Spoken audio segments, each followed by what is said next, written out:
she likes, what she likes, and she could put it all on you, baby. If you bout that life, because you don't got time to choose it.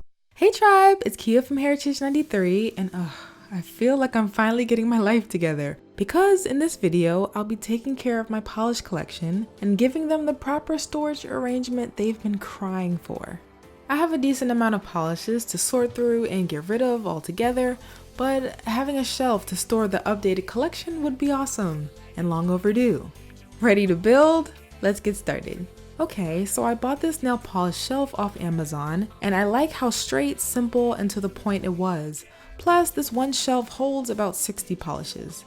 I think the mental hurdle for me was thinking the assembly process would be overwhelming and stressful.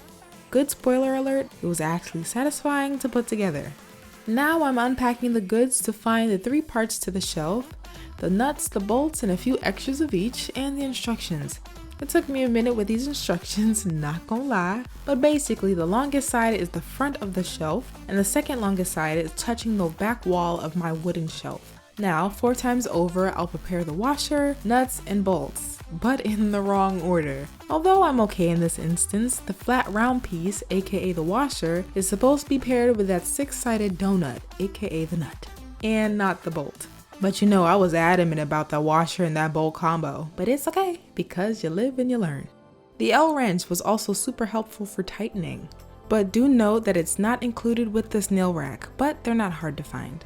Now that the rack is ready, it's time to sort through these polishes. I technically could have been done this, but you know, you always get more motivation after you got the rack assembled and ready to go. But while I was going through, I was checking for fluidity of the polishes. If the polish has a high fluidity, it stays. If the polish is a favorite glitter that still has a little juice left, it stays.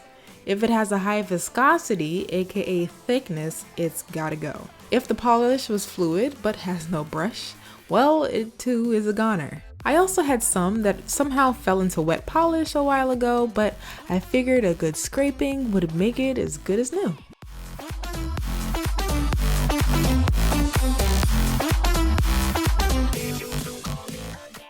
Now, wiping away the dust and getting rid of the cluttered polishes, I decided to sort the remaining polishes into one big rainbow of color. That way it would be a little easier to rack them up, but of course, arrange them into a pattern that makes sense for you.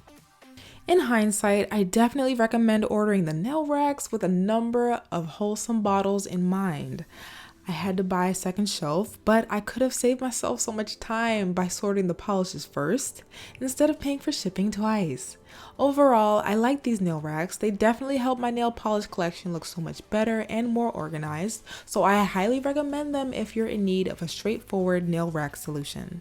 So yes, I hope you girls enjoyed this rack and stack 'em up type tutorial and found this one helpful for your nail storage needs. As always, thank you guys so much for watching and engaging. Take care and happy polish storing. I'll see you in the next one.